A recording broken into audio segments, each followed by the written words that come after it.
بہت عرصہ پہلے کا ذکر ہے۔ ملک یمن کے کسی شہر میں ایک بہت نیک اور شریف آدمی رہا کرتا تھا۔ یہ آدمی ایک ماہر درزی تھا۔ اس کے ہاتھوں کے سلے ہوئے کپڑوں کی شہر میں بڑی دھوم تھی۔ اس کا پورا نام تو کوئی نہیں جانتا تھا، مگر لوگ اسے عبدل کہا کرتے تھے اور وہ اسی نام سے مشہور تھا۔ وہ زیادہ تر امیر خواتین کے لیے قیمتی ملبوسات سیا کرتا تھا، جو بہترین سلک اور بروکیٹ سے بنائے جاتے تھے۔ ان ملبوسات کے لیے وہ عام طور پر کپڑا بھی خود خریدا کرتا تھا۔ ایک روز عبدل کپڑا خریدنے کے لیے مارکیٹ گیا۔ جس کپڑے کی تلاش میں وہ اس وقت مارکیٹ پہنچا تھا، اس کپڑے میں سے ایک امیر تاجر کی بیٹی کے لیے شادی کا لباس تیار کرنا تھا۔ کافی دیر مارکیٹ میں گھومنے کے بعد اسے دلہن کے لباس کے لیے قیمتی بروکیٹ کا ایک کپڑا پسند آیا۔ اس نے وہ کپڑا خرید کر اپنی ہاتھ گاڑی میں رکھ لیا۔ یہ ہاتھ گاڑی لکڑی سے بنی ایک ٹرالی نما چیز ہوا کرتی تھی، جس میں لوگ اپنا سامان خرید کر رکھتے تھے۔ ہاتھ گاڑی میں کپڑا رکھنے کے بعد عبدل اپنی پسند کا کوئی دوسرا کپڑا تلاش کرنے لگا، مگر جب وہ دوسرا کپڑا خرید کر اپنے ہاتھ گاڑی کی جانب مڑا تو وہ اپنی جگہ سے غائب تھی۔ عبدل نے ہر طرف اپنی ہاتھ گاڑی ڈھونڈی، مگر اس کا کہیں نام و نشان نہیں تھا۔ وہ خوب چیخا چلایا، راہ چلتے لوگوں سے پوچھا، مگر کوئی اس کی گاڑی اور اس میں رکھے ہوئے قیمتی کپڑے کے بارے میں کچھ نہ بتا سکا۔ چوری کی خبر مارکیٹ سے ہوتی ہوئی سارے شہر میں پھیل گئی۔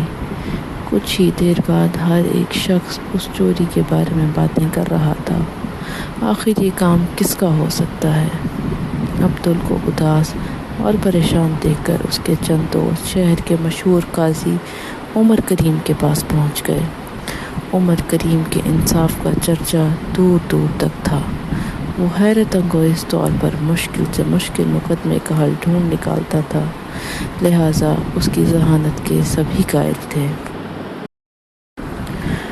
عمر کریم نے عبدل کو عدالت میں بلایا اور اس کی زبانی چوری کی پوری تفصیل سنی۔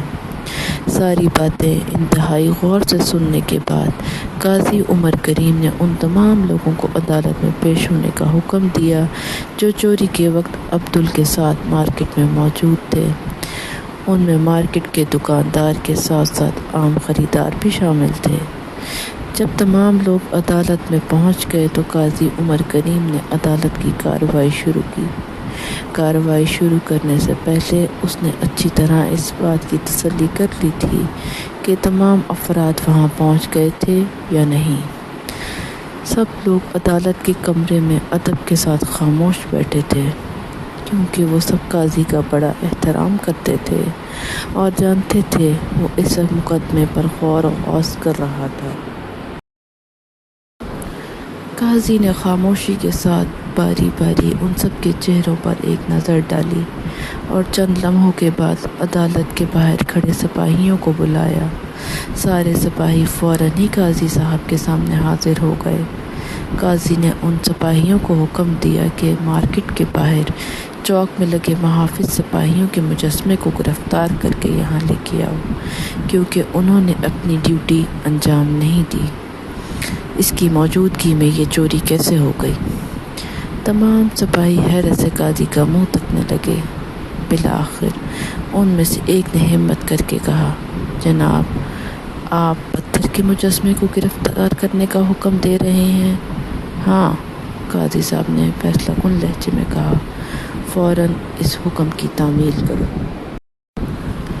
سپاہی حکم کی تعمیل میں روانہ ہو گئے اور چوک میں نصب محافظ سپاہی کے مجسمے کو رسیوں سے باندھ کر عدالت میں اٹھا لائے۔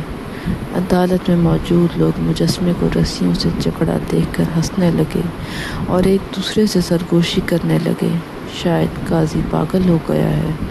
خود عبدل کی بھی بے اختیار زور سے ہنسی نکل گئی۔ اس کو ہنستا دیکھ کر دوسرے لوگ بھی بلند آواز میں ہنسنے لگے۔ ان سب کی ہنسی روکے نہیں رک رہی تھی۔ قاضی چند لمحوں تک خاموشی کے ساتھ سب کو دیکھتا رہا، پھر وہ اپنی جگہ سے کھڑا ہوا اور بلند آواز میں حکم دیا، خاموش عدالت کی کارروائی شروع ہو چکی ہے۔ سب لوگوں نے اپنے قاضی کے چہرے پر چھائی سنجیدگی کو دیکھا تو ایک دم خاموش ہو گئے، کیونکہ وقت کی نزاکت کو محسوس کر کے وہ خاموش رہنے پر مجبور تھے۔ تم سب نے عدالت کی توہین کی ہے، قاضی نے غصے سے کہا، لہٰذا تم سب کو اس جرم کی پاداش میں سزا ملے گی۔ اب تمام لوگ اپنی گردنیں جھکائے خاموشی سے بیٹھے تھے کہ قاضی ان کے لیے کیا سزا تجویز کرتا ہے۔ کچھ دیر سوچنے کے بعد قاضی نے کہا، جرمانہ یہ ہے کہ تم میں سے ہر ایک کو اس وقت عدالت میں کپڑے کا ایک ایک ٹکڑا جمع کرانا ہوگا۔ عدالت میں موجود تمام لوگوں نے سکون کی ایک سانس لی۔ کپڑے کا چھوٹا سا ٹکڑا دینا تو کوئی اتنی بڑی بات نہیں تھی۔ عدالت کے سپاہی ہر ایک شخص کے پاس جا کر کپڑے کا ٹکڑا وصول کرنے لگے۔ کسی نے اپنے لباس کا کونا پھاڑ کر دیا تو کسی نے اپنا رومال جرمانے میں پیش کر دیا۔ عبدالدرزی غور سے اس تمام کارروائی کا جائزہ لے رہا تھا، لیکن اس کی سمجھ میں نہیں آ رہا تھا کہ یہ سب کیا ہو رہا ہے۔ پھر اچانک ہی وہ چلایا، یہ کپڑا میرا ہے۔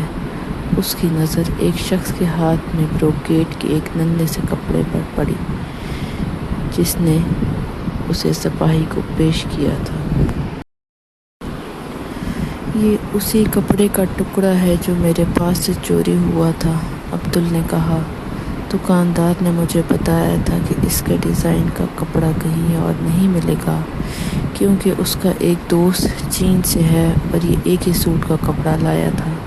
اس کا مطلب ہے ہم نے چور تلاش کر لیا، قاضی عمر کریم نے سنجیدگی کے ساتھ اعلان کیا۔ چور سر جھکائے خاموش کھڑا تھا۔ اب تمہیں اس چوری کی سزا دی جائے گی۔ قاضی چور سے مخاطب ہوا اور اس محافظ سپاہی کے مجسمے کو اس کی جگہ واپس پہنچا دیا تاکہ تم جیسے مجرم کو پکڑنے میں وہ ہماری مدد کر سکے۔ قاضی کے ان الفاظ کے ساتھ ہی سپاہی اس مجسمے کو اٹھا کر لے گئے اور اس کی صحیح جگہ پر رکھ دیا۔ کہتے ہیں آج بھی اس مجسمے کے گرد کچھ پوشیدہ سی رسیاں بندھی ہوئی دیکھی جا سکتی ہیں۔